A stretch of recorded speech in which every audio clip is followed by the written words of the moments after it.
A to the K. To the K. To the K.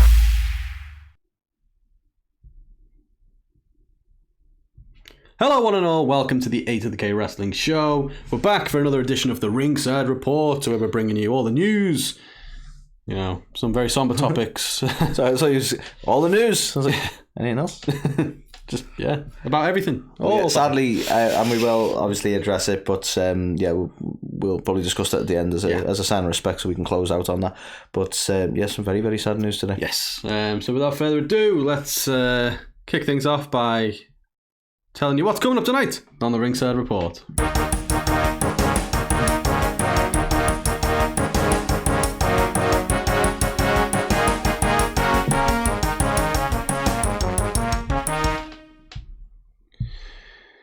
John Cena's WrestleMania opponent has been revealed.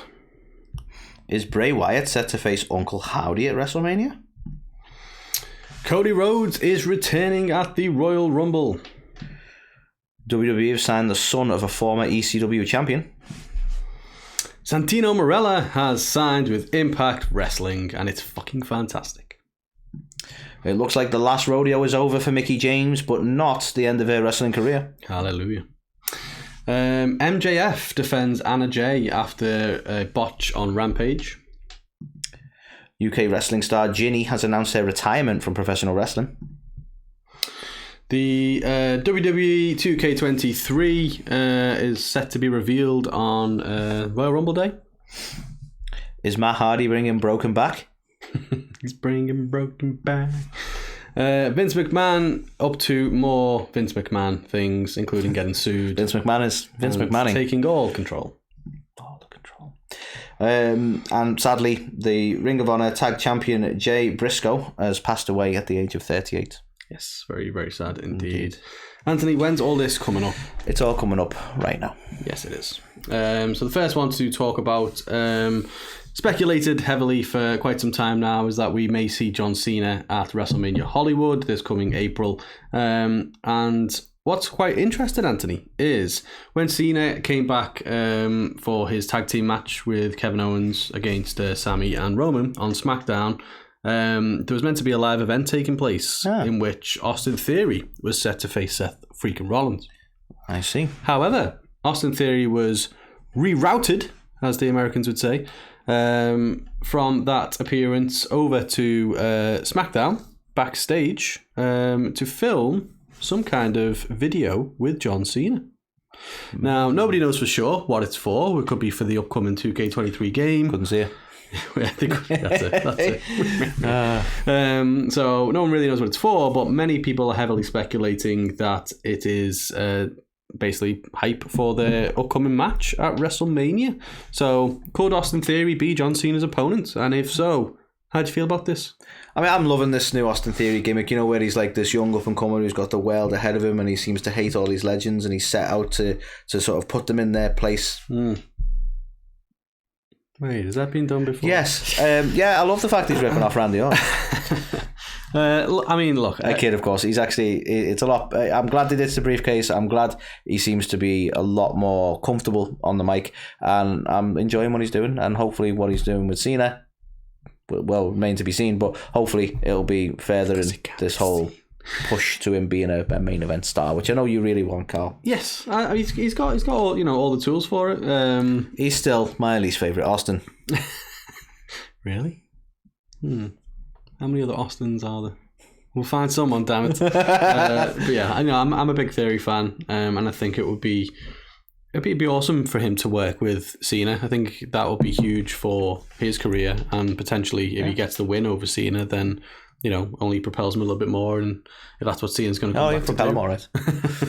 Well, I mean, to be fair, there's no guarantee that Theory would go over. They want all the media attention on it, so John Cena wins.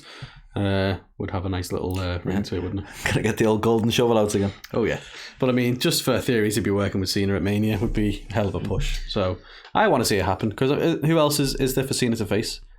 There was rumours it could be Logan Paul. They might be avoiding that at the minute with all the crypto scandal. I don't know. Yeah. I mean, he is injured as well. We just don't know. There is that. But yeah. So interesting indeed. So, Carl, this has come from the mind of Uncle Dave, if we're being honest, right?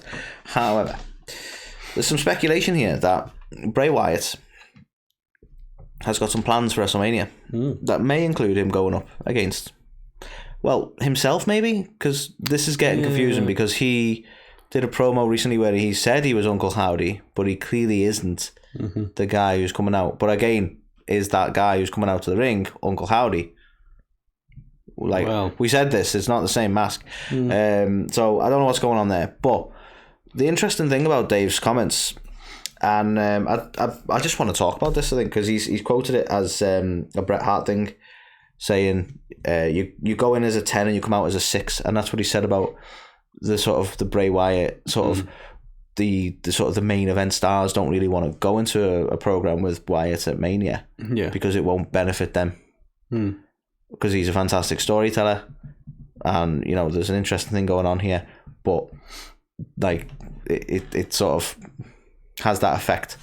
And I think, I mean, to be fair, I think that was more about booking decisions. I don't think it's ever been bad, but let's be honest, the Hell in a Cell was, with Rollins, for instance, could have been a banger. That wasn't Bray or Seth. That was the booking. That was the fucking poor choice in lighting. Just fucking batshit crazy decisions they made on the booking of itself. Similar with Goldberg. Well, let's have Goldberg win at Crown Jewel was just a fucking piss poor decision. So I don't really think it's like a curse, as like I think Dave might be trying to hint at here. But the thing is, as well, you know, that he was the Fiend then. But then again, fiendish. You know what I mean? Well, they've kind of alluded to that maybe coming back as well. Well, God, who knows? But obviously, he's back now as Bray Wyatt, so you'd like to think it wouldn't be dialed up as much. But then the first match back, he's having a fucking pitch black match. Yeah. But you see, they had like a QR code on. I want to say it was SmackDown. Was it maybe Raw this week? But they had a QR code that referred to when you scanned it, it was the Firefly Funhouse and Fiend. God. So it's like they don't appear to be done with that. Do you know what's funny is that I didn't even know. I didn't know that because I'm so uninvested in it now. You know what I mean? It was Bray, and that's all you need. You know, anyone who follows us on socials, we did our own Down the Rabbit Hole thing when we announced that we were joining Pro Wrestling TV. So, you know, we were big fans of the creative leading up to that and the mystery aspect, but who cares now? The mystery was solved in it's Bray. Yeah. And now it's like anything that's happening is like, well, it's Bray. Yeah. It's Bray doing Bray stuff. Yeah. It's not anything against Bray, it's just, it's been way too slow a burn. I take umbrage to this article here. Not to the writers of, by the way, but in this article, they mention the feud he's had so far with LA Knight, and the line here just gets me. It says, both stars have delivered outstanding promos during this feud. Yeah. Right, this is still the umbrage I take, right? Give me one quote. Well, give me one memorable part of their pro. Like, other than remembering how stupid and lame that slap was, right? Tell me one fucking line of dialogue from their promos that was memorable, quotable even. Yeah. Because maybe I'm being a cynic and maybe other people are like, oh yeah, do you remember when he said, yeah? Like, I don't know. But for me, I'm like, this wasn't it. I totally disagree with that. I honestly, I feel like they're booking themselves into a circle at the minute. Like, if the long-term plan is to have something with this Uncle Howdy character, if that even is his name, maybe Uncle Dave is Uncle Howdy. What? But I mean, that theory in itself that you've got there, where maybe he's not Uncle Howdy, maybe it's revealed he's Brother Bo, and that's how we know it's Bo. I don't know why, but keeping it in that just feels a bit like Matt Hardy-ish, doesn't it? Yeah, a little bit. Like, we have Brother Nero, we have Brother Bo. Yeah, maybe a little bit Little House on the Prairie. They have the Big Mac, we have the Big Mick. Coming to America joke then. Oh yeah. Shout out Barry Blasty. But yeah, it's an interesting one. All I can say is I'm not very interested in it. I don't understand what happened. It's an interesting one. All I can say is I'm not interested in it. It's interesting in the fact I couldn't give a fuck. But like adding LA Knight into the mix, you know, if the end goal is to do something with Howdy or Bo or whatever they do, just feels like, well, what's the point in this? You know what I mean? So yeah, we will see. But if it happens and we do get Bray versus Bo or Howdy or whoever the fuck he is at WrestleMania, could be awesome. But at the minute, I'm not convinced that it's going to be an interesting way to get there. Yeah, we'll see what happens. Speaking of things that... No, we could. So heavy speculation for a long, long time that Cody Rhodes was going to make a return at the Rumble. So this is an interesting thing. Let's announce it up front, shall we? I don't really know what to make of this. I can't decide. It's like a really good idea. We know he's a massive Triple H mark, don't we? And he's basically gone. I really liked it in the 2002 Rumble when they announced Triple H was coming back from his injury. So I want that to be me now. Is basically where they went with it. I also loved that they called it Roads to the Royal Rumble, like Roads to the top, except not Roads to over the top. Even that's too weird. Just put Roads to the Rumble for fuck's sake. Yeah. Anyway, I just want to hate on everything. Well, I kid. I'm not one of those guys. But no, it's an interesting choice, and actually, you may surprise you there, Carl. I think it was a good idea. Like, we already had the big surprise at Mania. You're never going to top that because there was some speculation that he was. There was people like me who were like, nah, it's not happening. You're all fucking deluded. That's not. I was wrong, right?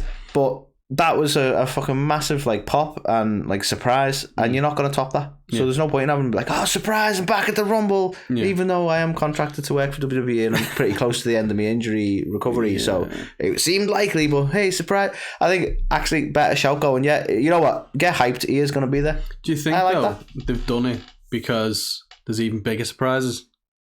So they didn't want his surprise overshadowed by Cody's back, but there's The Rock. And there's Stone Cold Steve Austin. Maybe. Well, let's talk about that. Do you think, because a lot of people want The Rock to turn up at Rumble, but I'm liking the idea that some people have got here now where they were saying about, the Usos came out on Raw this week, didn't they? And they were saying about there's going to be a celebration on Raw 30. No, not about no. I know. And they were every generation of the bloodline will be in attendance to acknowledge the tribal chief. And people are like, The Rock's coming to Raw 30. I'm like, I kind of like that, Let's set this shit up. Why does he need to be at the Rumble? Why does he need to win the Rumble? To me, that would be kind of a waste of a Rumble, because if he rocked up, he could get a title match. It's as simple as that, isn't it? Yeah. So let's not fuck around. Let's have him rock up and get a title match. Could do. Because I don't know how they book it. With him holding both belts, The Rock rocks up, and he's like, yeah, I'm going to face you at Mania. I don't acknowledge you. All this bullshit, right? So he has a match at Mania. But then Cody wins, let's say. Does it become a triple threat, or does Roman have to have two matches that night? Well, they seem that's to the be, bit that I'm not too sure about. Well, going back to the belts, they seem to be the Raw tag team titles are on the line. Interesting. And then I think they were talking about doing a tournament on SmackDown to have people go after the SmackDown belts. So obviously they want to split them up. So maybe are we going to get that for Roman as well? Is it going to be the same kind of thing? The Rock comes back at Raw 30, challenges him for one of them, and then whoever wins the Rumble will challenge for the other one. Adam Pearce comes down and goes, well, you're gonna actually, yeah. It's well, Rock, has you turned up at Raw? You can only challenge for the WWE title. It's fuck off. Yeah, exactly. So who knows how it's gonna go down? But it seems like they want to split them. So makes sense. Unfortunately, means there's not going to be an end to the brand split anytime soon. It's Vince is coming back quick. Let's get some stuff done. That's why we're being busy. So interesting that they've announced it. Is it up front? It is, mate. It is. So, Carl. Yes, the son of. You might have to help me out here because I was never a massive ECW guy, but he was an NWA guy as well. But the son of former ECW champion, former NWA World Heavyweight Champion, Steve Corino. Has apparently been signed with WWE. Yes. Which is interesting because his father, Steve, is actually a coach at WWE in the Performance Center. That makes a lot of sense. So it seems like we've had a lot of tryouts lately, and it seems like he's been one of the picks. I honestly not really followed much of his career. Yeah. As a lot of people know, we probably love to spend our days watching wrestling, but we can't. So we end up missing a lot of the indie stuff, right? But on the back of this, interestingly, we had a lot of tryouts recently, and we had the likes of Kylie Ray trying out, and to this point, still a free agent. So it's interesting what's going on here. And Casey Navarro is another example that's still a free agent after these tryouts. But I don't know what you make of this or whether you follow much of this guy's career or indeed his father's.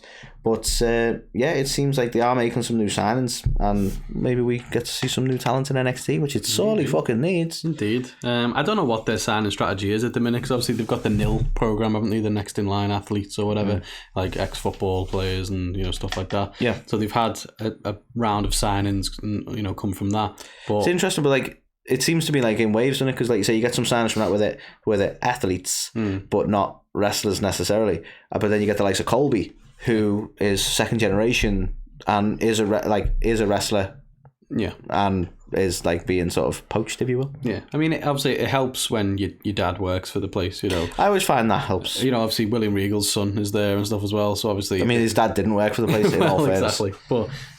now he does. Now he does. I wonder if he's like, you're welcome, Dad. I got you this job back, Dad. So, yeah, it's an interesting one. Obviously, Steve Corino was a massive fan favourite for ECW. He won the world title and he won the NWA title, as you said. So, he's had a fairly decent career. He was a pretty big name in ECW. So yeah, I've not had the chance to follow much of Colby's career, but obviously he's... I know, I mean, just clearly got purely on the aesthetic, he's got a bit of the Seth about him, hasn't he? Yeah, a little Looks bit. like he's got that attitude. Yeah, a little bit of Seth meets early days Ring of Honor CM Punk going on there. Little blonde hair, the tattoos. Tell me, Colby, do you like muffins? Well, Mindy's Bakery is the place for you.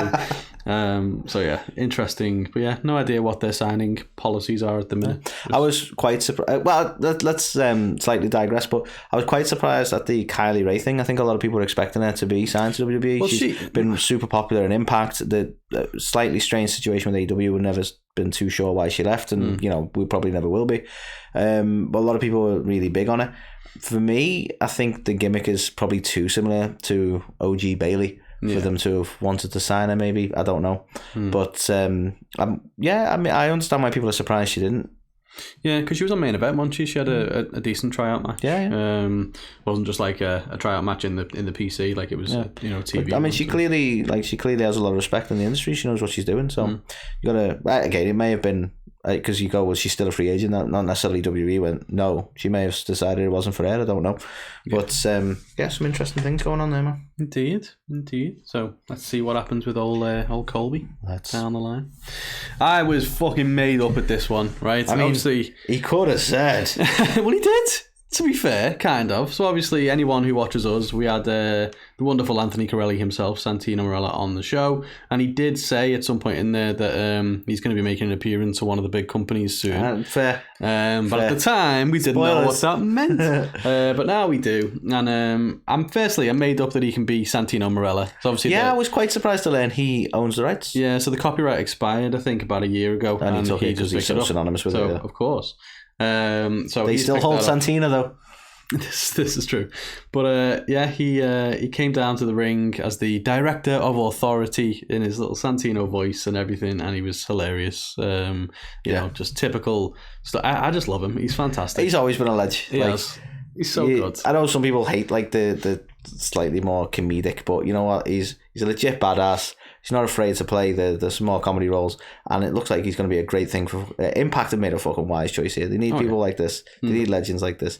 Look at Hard to Kill, right?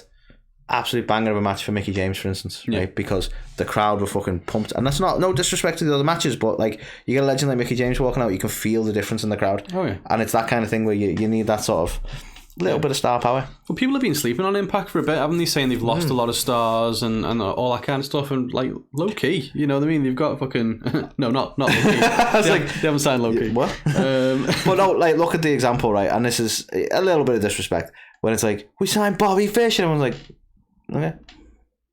Did you see I get why they were like, what we did. It was awful. Well, the fans didn't react. I get why people were sleeping on Impact because it's like, okay, so AEW didn't want him. Yeah. And WWE didn't want to re-sign him. And you're like, we signed Bobby Fish. Like, it's not what you think. And that's no disrespect to Bobby Fish, but he went to his third choice here. So how can the crowd feel pumped when it's like, oh, I'm really happy to be here now that no one else wanted me? It's like, it doesn't have the same impact. No. But like for me, like Santino creates must-see television because you want to see what like hilarious, cool thing he's going to do next. Like when they signed the Inspiration. Yeah. Like at the time, and no offense to fucking hell, can't remember Cassie, but you know Jessica McKay or formerly Billy,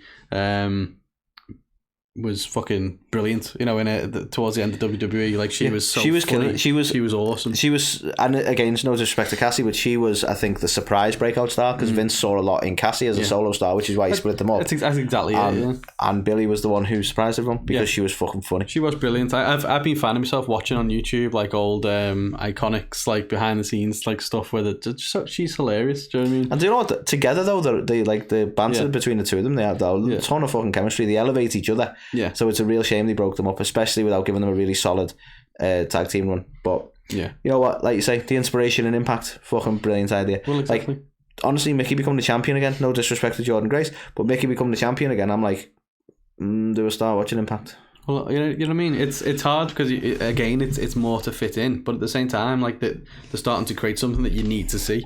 You know what I mean? Like the clips I've seen of Santino. Oh, we've already skipped ahead because you spoke about Mickie James. But the clips I've seen of Santino. I said the name too many times. It does that.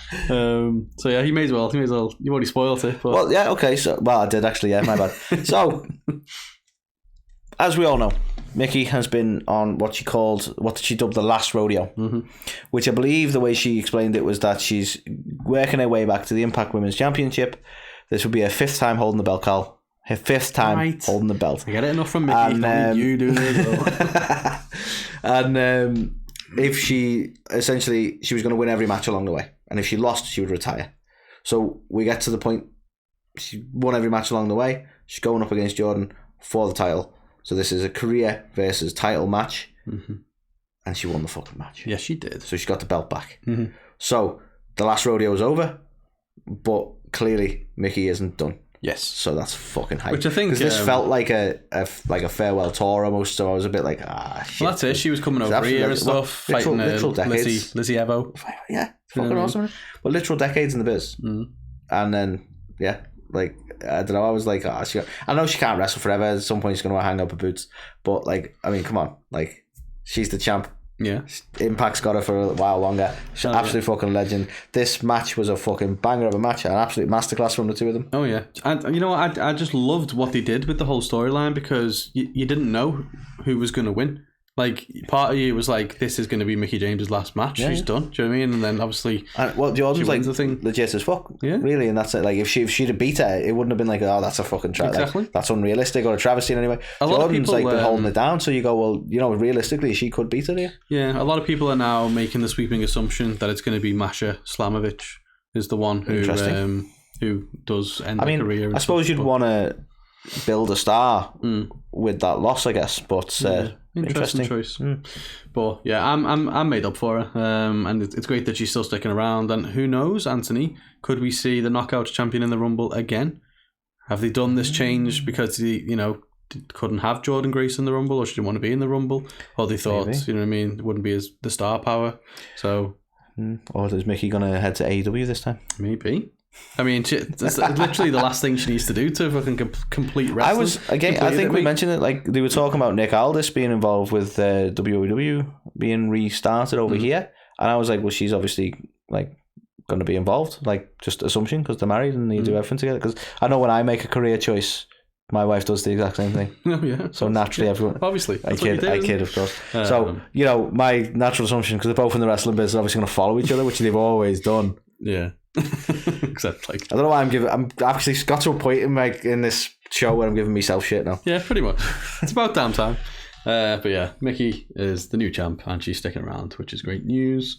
Now this one is interesting. I don't know if you saw the match on Rampage this past Friday, but we had a street fight in which Ty J took on Willow and Ruby Soho, and it was pretty brutal, as the street fights typically are between these. But obviously there was a spot towards the end of the match in which Willow gave Anna Jay a powerbomb off the stage through a table, and unfortunately completely missed the table to the point where she dropped Anna Jay on the concrete on her back in a very brutal and nasty botch.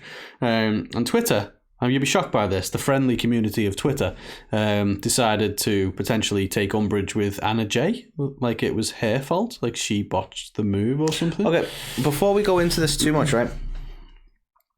A lot of people are defending it, saying this move wasn't botched. Mm-hmm. I know we're not wrestling experts, Carl. Mm-hmm.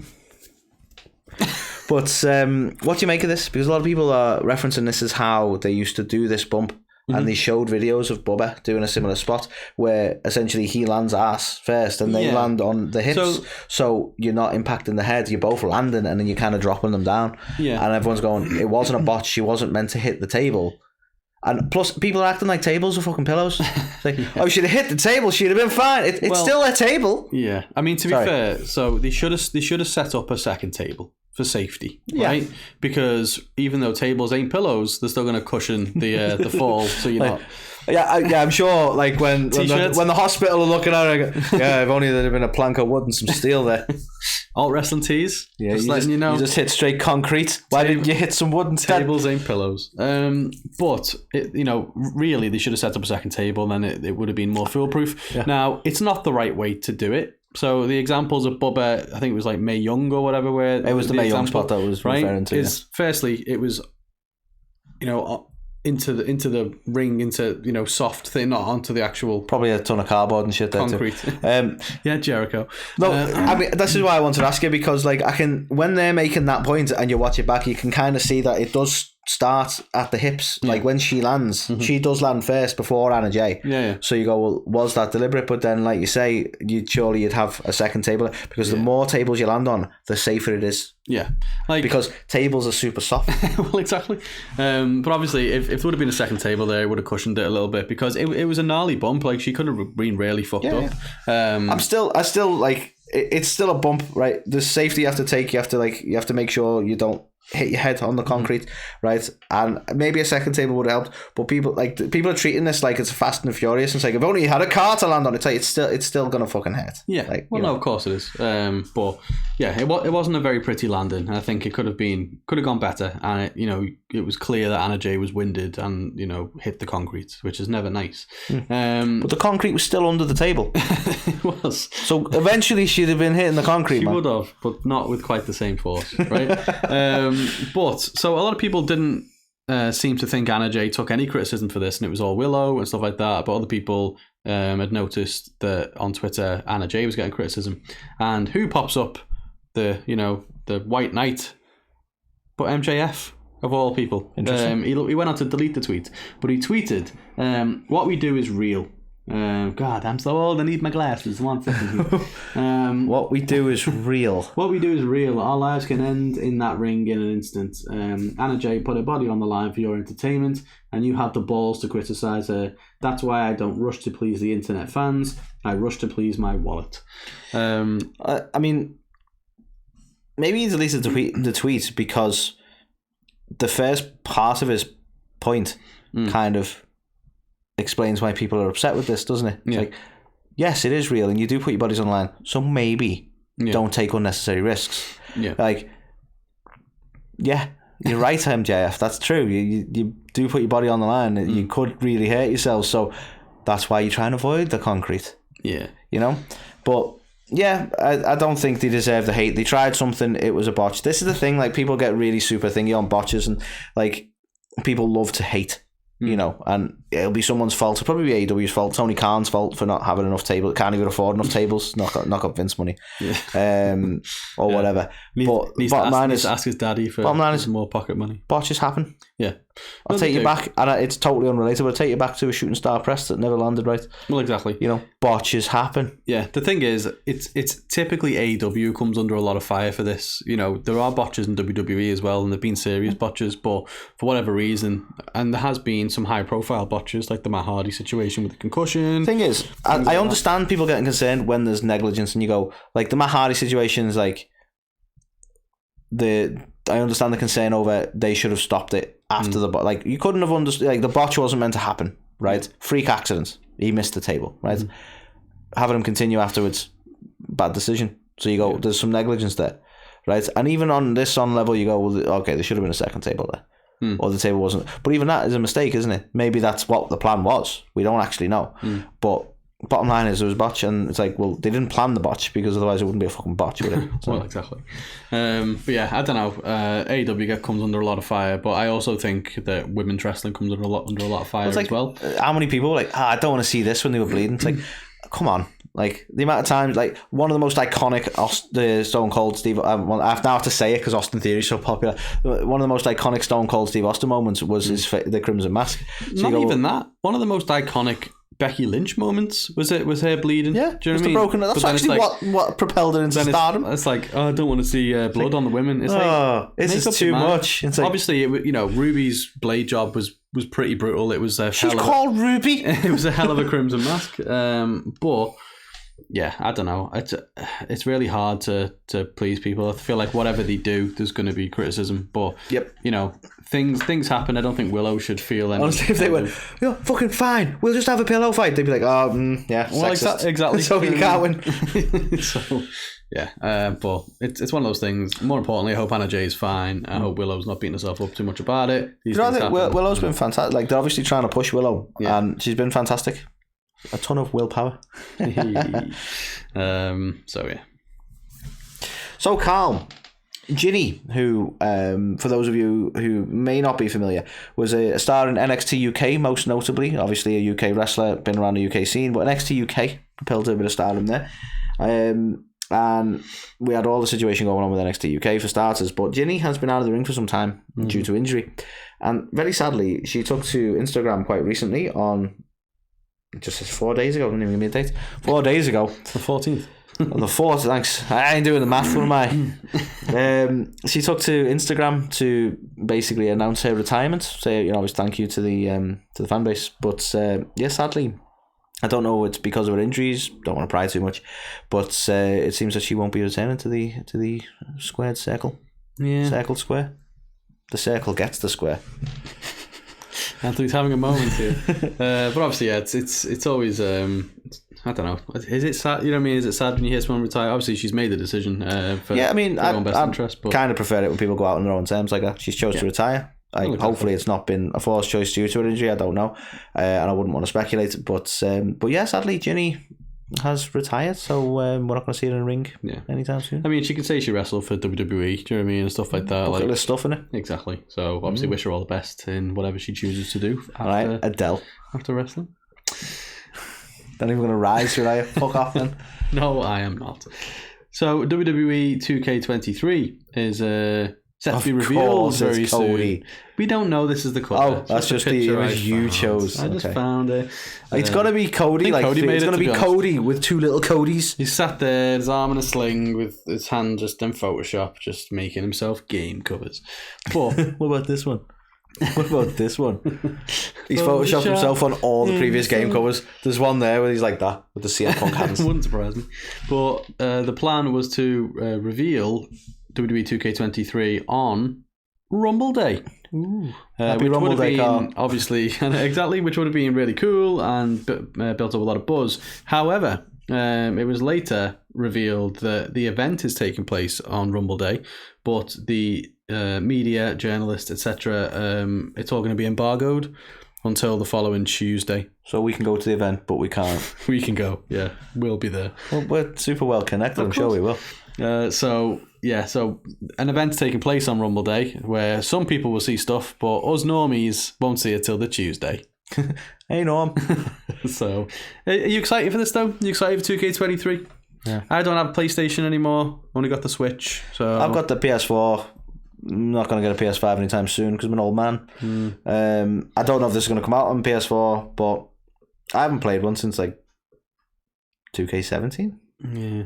See, I want to get Fight Forever. Yeah, because Fight Forever promises to tweak on nostalgia, so I kind of want to get that too. But 2K23, as much as it will be a really polished and really good game, it's just not the type of wrestling game I like to play anymore. Yeah. Maybe they've tweaked some things themselves. Maybe they're rising to the challenge of Ukes and what the AW. I think that's what Battlegrounds was meant to be. Who knows? But it did get a bit too overcomplicated. It didn't feel as fun to play. But I think a lot of it will hinge on what they do with like. Do you reckon they have a mode in this? Like, you've been injured. Do you want to continue to do the match? Do you want to sign on for WrestleMania? Do you want to do a cage match? Like, no. we've basically they spent all this time adding bruising that gets progressively worse. Added new choice mechanics. You suffered a concussion. Are you able to make an informed decision? You have a staph infection. Too much. Yeah, but I don't know. It's interesting to see where they go with it. I think a lot of it will hinge on what kind of showcases and stuff, and that they have, because that was a thing, wasn't it, for a bit? But we'll see. I don't even know if I'll come out for the Switch. I might have to get a PS5, Anthony, this year, just to play them. But I'll get me one too, will you? Sure thing. So yeah. So Carl, Matt Hardy, and it's a very light tease, but he's teasing potentially the broken gimmick returning. And this has come from for those who don't watch these, because apparently the internet isn't the place you go for media. It has to be cable TV, and if the ratings are bad on cable TV, no one watches nothing, right? But some people do watch Being the Elite on YouTube. And in this, they had a segment with Matt Hardy, and Matt Hardy looks in the mirror, and in the mirror is Broken Matt. Like a shock Broken Matt moment. So it's just a quick reference in that sense, but alluding to the fact that maybe we're not done with the Broken Matt. It seems like it. I don't really watch. Obviously, I don't watch Being the Elite. We've just been talking about it. Internet is the future. You if fucking it was on millennial. Cable, no. You fucking... I did see this bit though, because obviously it was in the news, so I wanted to have a look at it. And he looks at himself in the mirror, goes a bit crazy, and then he sees himself, and it cuts back, and he's in the full garb himself. So it's not even just in the mirror. So I'm wondering whether that means. It is a thing. So the broken mirror Matt got him. Matt got him. Now or are we now in the mirror dimension? Oh shit! Where it's bad to have goth babies. Apparently, according to loose women. So it's very interesting. I just want to clarify: we're talking about the TV show, not loose women in general. I'm sure you'll find some lovely loose women who probably don't mind goth babies. I don't know. That was me digging a hole. Oh, right. I wasn't just doing a dance in the corner there. God, baby. You know how I feel about loose women. So yeah, it's an interesting one. I think it would be fucking fantastic. Because obviously Jeff's not around anymore. We don't really know what's going on with Hardy. We clearly might be back. He's rehabbing or something, right? Well, but at the moment he's not around. And Matt Hardy's just, he had the whole HFO stuff. That was shite, let's be honest. It was. Look, this is probably the most entertaining stuff he's done, but I'm going to go back to my old man mode here now and be like, I don't get it. Well, maybe you need to now I'm just going to be confused. Why is there a drone? This is the kind of thing that's cool on the internet, Anthony. Stop being such a millennial with your cable. That was uncalled for. Yeah. See. But I don't know. I'd like to see it, to be honest, because I really enjoy Matt Hardy. Do you know what? The more he does it, the more I want to see it, to see if I can actually get on board. You can understand. I want something. I want the penny to drop somewhere and go, I get it. It's like self-referential or whatever. Like, I just don't. I just even come up. It's so batshit that I'm like, I don't even think of it. Like. Yeah. What is all this? What's going on? Why does he talk like that? It's where am I? Bloody universe, isn't it? The multiverse of Matt. It's a whole thing. Like, there's been some really cool stuff in and amongst it. I just don't understand the character. Like the whole regeneration pond thing, and it kept going through his different gimmicks and stuff. And I was like, that was quite funny. And then he kind of just alluded to like the different faces of Matt, didn't he? Yeah. And that's, I think, when the multiverse started, no fairness, and then you had like random hurricane just there on the Hardy compound for some reason, just loads of stuff that were fun as fuck. That's what I mean. But I'm like, what is this? I think like, AEW. I'd love to understand it. AEW could do with a big shot in the arm of fun. I think it just the trouble with this gimmick, right? And this is why I think it's a personal thing, because I have that kind of personality where like I want to understand how something works. So like, I'll like spend the day reading about like fucking bricklaying just because I decided like, well, let's find out how that works, right? And because I can't understand what the gimmick is or why he's doing, you know what I mean? Like, because there's a lot of it, I'm like, what? Like, I think that's why it bugs me. I think you need to read the book. Why? But there's no book. How to be broken, and it's all backwards letters and in Latin. I don't know what's going on. You know. But I look forward to it coming back. I'd love to see what he can do with it. I feel like it was probably maybe cut short a little bit in AEW. Well, it was pandemic era. There was no one there. Yeah. They did the weird thing with them moving around. Exactly. Yeah, they were able to play with it a lot more because of the pandemic. But I don't know. WWE, we had the Woken Matt stuff, and then obviously Matt left. But I don't know. The AEW, I'm not even sure what the reason was for it cutting. I assume because he wants to do the Hardy Party stuff and work with them. I don't know. Yeah. Who knows? But I'm open to seeing it return. Good for you. Things that people are not open to see return. Oh, God. There's the one and only Vincent Kennedy McMahon. Now, this one is a fascinating one. So he's only been back 2 minutes. We've been struggling to put this in the news because it just keeps fucking changing. It changes every 2 minutes. Like, you know, we mentioned last week about how he wants to regain control of creative and all that kind of stuff. Did it This week he's filed a motion which has been approved and passed, which basically allows him to make any change that he wants without approval from the board of directors and shareholders. Haven't there been like things as well where he's had meetings with Triple H and he's promised, like, he may offer his opinion, but the final call will be Triple H's.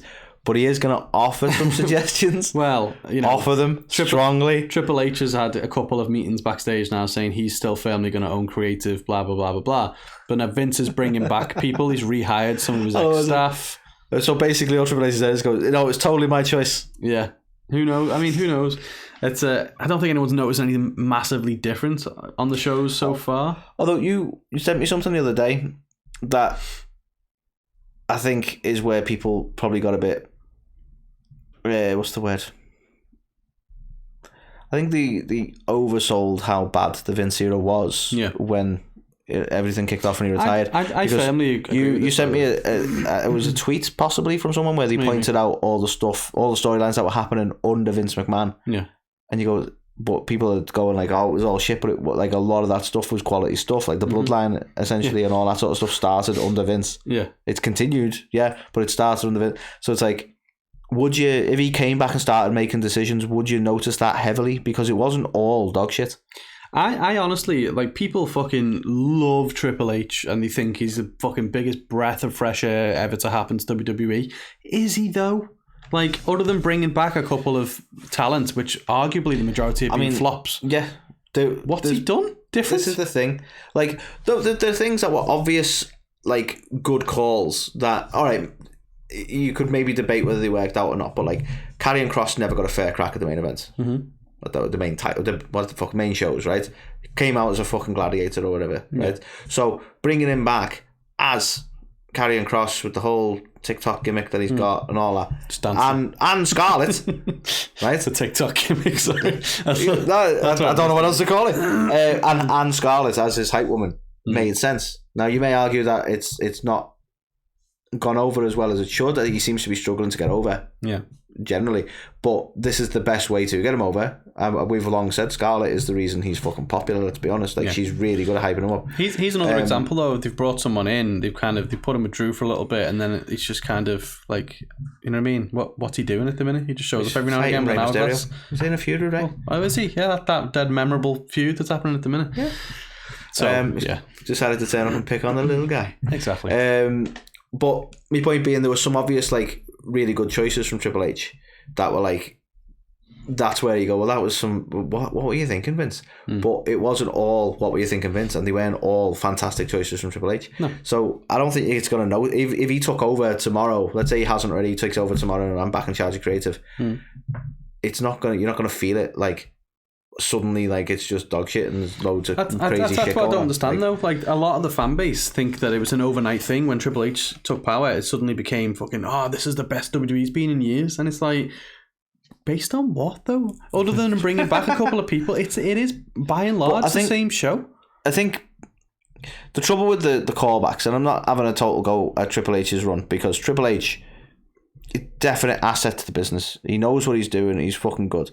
He's always going to make choices that even logically look like good choices and maybe don't pan out with the crowd, because the crowds can be unpredictable, right? So I'm not insulting when I say this, but you look at like the returns he's had, the likes of Braun Strowman and the likes of Carrier and all that, even the big ones like that with the big names, it's kind of like, and I've mentioned this before, the Gangrel and Viscera return on SmackDown back in like 2000, and you're like, oh my god, and then you're like a week later like, well yeah, but it's still just Gangrel and Viscera though. Yeah, like, no offense to them, but like Braun being back is like, oh my god, he's back, and then you're like, okay. Yeah, like, that's easy. That's nice. He's just a comedy character now. Yes, which is fine. That's what he did. He was just the big guy, and he had big man matches, and maybe did some funny stuff, and that's what he's back in WWE doing. But once the impact of the surprise returns got, especially with all the control your narrative stuff he was doing, once the impact of the surprise returns gone, you go, okay. Yeah, that's what I mean. And that's the problem. I'm not slighting Triple H here either. I've always said, give him a year or so and see if it feels any difference. Well, exactly. Didn't even get but that. It's like, the thing I sent you, and it goes even beyond that. It's like, this past WrestleMania was awesome. Vince was there for that. It was a Vince booked Mania. Triple H, he will be remembered in my eyes so far for bringing back people who haven't really panned out, and the good things that I think he's done. which maybe wouldn't have happened under Vince, is Extreme Rules, making the matches extreme, and Survivor Series making it War Games instead of Brand Warfare. Yeah, fantastic. They're the two things I'll give him credit for. Bringing back Regal. Is that a Triple H thing though? Okay, Regal's back. That's Regal wanting to come back as his son's there. Whatever. I don't know. Should never have been sacked in the first place. That was a ridiculous Vince decision. Regal, because he's a man of fucking honour and is an absolute gent, has said him and Vince have got a fantastic relationship. He owes him his life, stuff like that. I don't think Vince has gone, I'm not hiring you. I think it's just budget cuts. He should never have been released. He should never have been released, man. He shouldn't have been, but I mean, again, I blame Triple H saved Austin, if you think about it. Because he'd have been still chasing a golden egg and taking selfies if it had not been for Vince retiring. Maybe. Let's be honest. Austin Theory, and Vince seemed to love him, but he was booking him into oblivion without realising. Maybe. He wanted to get him over, but it wasn't working. What they're doing now is so much better. Yeah, I'm not like 100% defending Vince here either. I just think a lot of people are so quick to shit on the man. WWE has felt mundane for a long amount of time. That sort of thing. Until it gets released that he was. But, it's been mundane for a long period of time. And obviously, our good friend Devon, who works in the company, who would know better than us, has said himself, it feels like a breath of fresh air. Yeah, it's a breath of fresh air. It's like a title change. All these things that he said. I love the title change analogy he gave. And it's like, okay, this is a chance to do something else. But either way, whether you, this is probably, shitting on Vince, but Hulk Hogan is going to win the belt back eventually. That's what happens. You know what I mean? And then, look, there you have it. Vince McMahon's won the belt back now, and the title has changed back to Vince McMahon. So it's one of those things. I find it interesting, like a lot of people who were not Vince people, who you go, you know what, this may be the start of some people coming back. Like, that is probably put the kibosh on that sort of thing. Because he does have a lot of bad reputational stuff. Like, let's be honest, Maria Kanellis, as an example, killing it with Women's Wrestling Army, may have been in talks to come back. She's doing well in AEW, so far. And you go, well, she's someone who probably would never come back under Vince, but may come back under Triple H. That's just a name off the top of my head. I know some people will be like, well, Maria Kanellis wasn't that over anyway because people like to hate on everything. But my point being, like, some stars who may have come back may not now. Like, maybe. It may keep the likes of Adam Cole and that away. You know what I mean? And you say what you want about the likes of Brock Lesnar, and it's probably all a load of bullshit anyway, but, Brock apparently hates working for anybody but Vince. Yeah. So maybe we will see more Brock. Some people will hate Triple H kind of squashed anything. He's like, he was upset because it's difficult to trust people, but they had a conversation. I think he was getting on board with Triple H. It's just, like you say, it's what he knows, and he doesn't like change. Yeah. But anyway. No, for me there was a lot of like, some people maybe start jumping ship from AEW now because the grass is looking greener with Triple H, because so many backstage people are saying like, it's a breath of fresh air, it's great. That might go away now, so it might be a good thing for AEW, because it might take less of a risk of their stars going, you know what, the prospects look pretty good over there, man. Maybe. But yeah, I just I don't know, I want to kind of defend Vince a little bit, because obviously he's delivered this product over years. Well, nobody wants that job, but he's delivered WWE for years and years and years and years and years, and it's people basically, as someone else said on Twitter as well, it's like all these people who are like, fuck you Vince, fuck off, this is the worst thing to happen. There's a lot of that going on, right? They'll be the first people when he pops his clogs to be like, oh, Vince, you did so much for the bit. Just, you know what I mean? Fuck off. Like, I pops his clogs. But I don't get it. Like, yeah, that's the point. Put some respect on the man's name. What was it? A bit shit the last couple of years under Vince. Yeah, but has it been a little bit more exciting under Triple H? Yeah, but now that Vince is back, if he regains control, it's not going to instantly go more mundane. No, it's not going to be a night and day change. So I totally agree. But yeah, big fan of Trips, big fan of Vince, big fan of WWE. So we'll see what happens. We'll see if he even does regain any creative control, because at the minute it's all speculation, which is what people like to do. But unfortunately we now have to kind of... I think it's only appropriate to close the episode out on this one. Yeah. But I don't want to talk too much on... There's a lot of speculation, and I don't want to get into that because it just doesn't feel respectful Yeah. I'll go as far as saying, so firstly, for those who don't know and for those who didn't sort of catch the top of the show, sadly, Ring of Honor Tag Champion Jay Briscoe has sadly passed away at the age of 38 as well, which is, I mean, it's always sad, but it's no age, No. The reason I don't want to speculate too much is, when we first sort of heard about it, it was, we don't know the circumstances. As the day's gone on, they're suggesting it may be a car accident. Which again, they're like still not really giving much detail, and obviously as fans we're concerned and we're saddened, but we're not entitled to that detail. So we can't sit here and go, well, we need to know. It's none of that bollocks, right? But as far as we know, he was involved in a car accident. Again, if you want to go wild on the internet and have a look, there's tons of speculation about other people being involved and such, but I don't want to get into that. I don't think it'd be, if it's wrong, I wouldn't want to have been one of the people who were peddling that kind of clickbait. Exactly. At the minute, it's very fresh. It's nobody really knows the full extent of everything that's happened and stuff like that. But firstly, I just wanted to talk about like how sort of saddened we are by it as wrestling fans. How much we hope or our thoughts go out to his family, should I say, and those who cared about him. But maybe just talk a couple of minutes on the Briscoes in general. These guys were. One of the first Ring of Honor inductees, Hall of Fame inductees. Yes. Yeah. Absolute legends. Obviously, Jay's a former, obviously the from a tag team standpoint, but he's a former Ring of Honor world champion as well. And, exactly. Yeah. I think he beat Kevin Owens or Kevin Steen at the time to win the belt and stuff. He's put on some incredible matches. Yeah, exactly. Yeah, not just well known for the sort of tag team aspect, and obviously very recently. The Briscoes took on FTR and won the titles. Yeah. Absolute legends in that sense, but like you say, in his own right, fantastic solo star. Yeah, they've had a fantastic rivalry, the FTR and the Briscoes, and I think is it a trilogy now already? Obviously, the dog collar match, which I think it was. This image is from here was.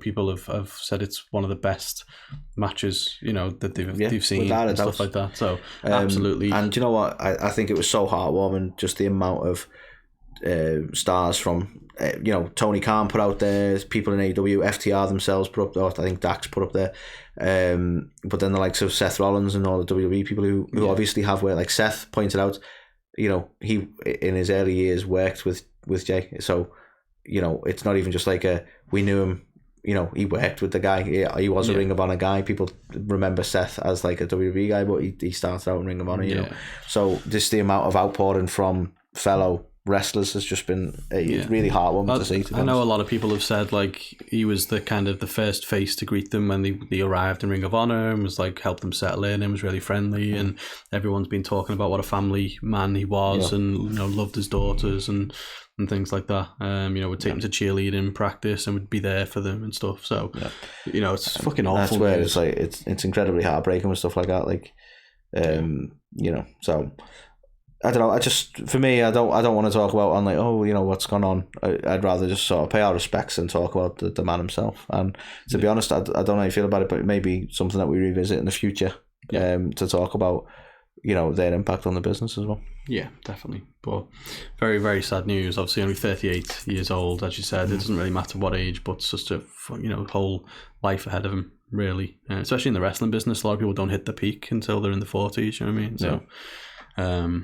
Yeah, massive shame, big loss for the wrestling world and Indeed. For his friends and family. So, I think that's it for the news. Everything else kind of feels a little bit pointless when we talk about a topic like that. But obviously, if you're watching us on YouTube, we just hit 2,000 subs, so big thank you very much. If you're a subscriber to the channel, if not. And you fancy subscribing, obviously we'd really appreciate it. But you can also find us on Pro Wrestling TV. You can catch a lot of Jay's matches that he did for Warrior Wrestling as well. Indeed. Make sure you check them out in memory to him. Obviously Top Rope, the great lads local brewery down in Liverpool. So you can get yourself 10% off with our code 8 and I don't know if they've announced it yet, but there's some new flavours coming, nice. And you'll be able to get hold of them very, very soon. I think we're going to have a couple on the show to taste and review for you all as well. Because you like it when we drink beer and talk about how nice it is. And if you don't, well, we do. Yes, we do. And then also, we made a tea as we always do, what is it? Tables aren't pillows or something like that. Yes. We'll watch it back. But all of our crazy merch you can always find on Pro Wrestling Tees. And again, big shout out to our newest partner, Alt Wrestling Tees, creating some designs for us as well. So big thanks to them. You can catch them on Instagram at Alt Wrestling Tees. And yeah, I think that pretty much wraps it up for another week. Indeed. So until next time, we will say goodbye.